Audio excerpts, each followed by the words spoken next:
Good morning, नमस्कार, आदाब, सत श्री अकाल दोस्तों। ये है आपका अपना प्रिय डॉक्टर आदि कश्यप, मुंबई शाम मानुस, और आपके लिए लेकर आया मणिपुर की एक बहुत ही अच्छी कहानी जिसका शीर्षक है फुमड़ी का रक्षक, एपिसोड नंबर 2206।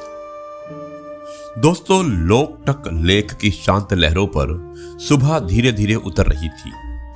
झील के बीच तैरती हुई फुमड़ियां, यानी कि घास, मिट्टी और जड़ों से बने छोटे छोटे तैरते द्वीप ऐसे लग रहे थे मानो पानी ने अपने सीने पर धरती को संभाल रखा हो।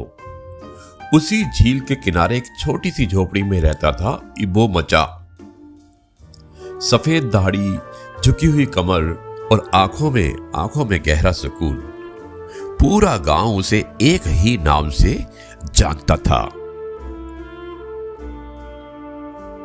और वो नाम था फुमड़ी का रक्षक, क्योंकि पिछले 40 सालों से वो हर बार अपनी छोटी नाव लेकर झील से निकल जाता और टूटी हुई फुमड़ियों को जोड़ता रहता।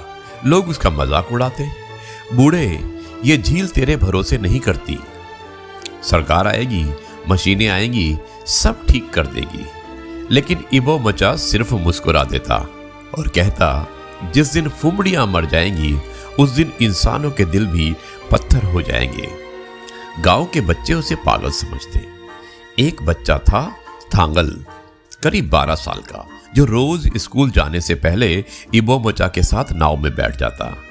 एक दिन थांगल ने पूछा कि दादा, आप ये सब अकेले क्यों करते हो?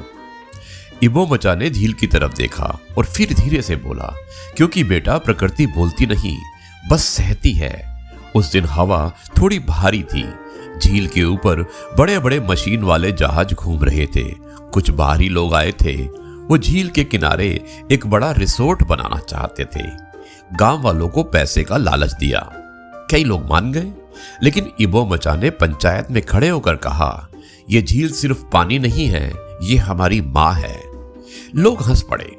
माँ पेट नहीं भरती बूढ़े, पैसा भरता है।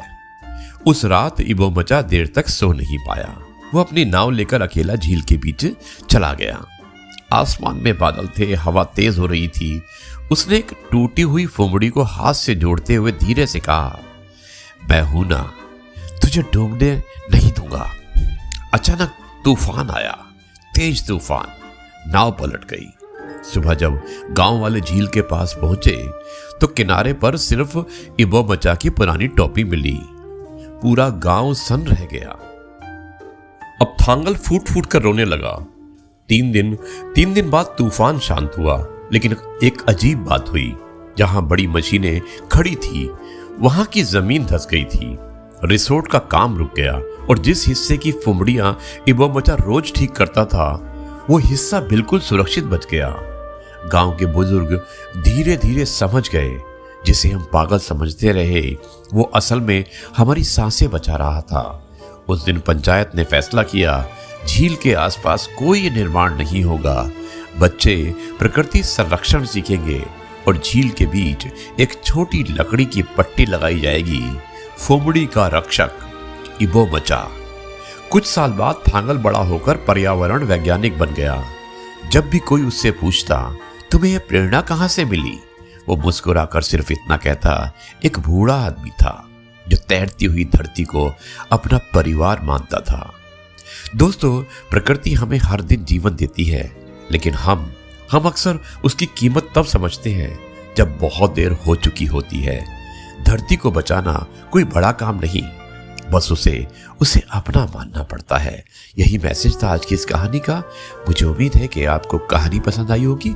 अब मैं इस कार्यक्रम को यहीं पर समाप्त करता हूं और कल आपसे एक बार फिर से मुलाकात करूंगा कुछ नई बातों के साथ।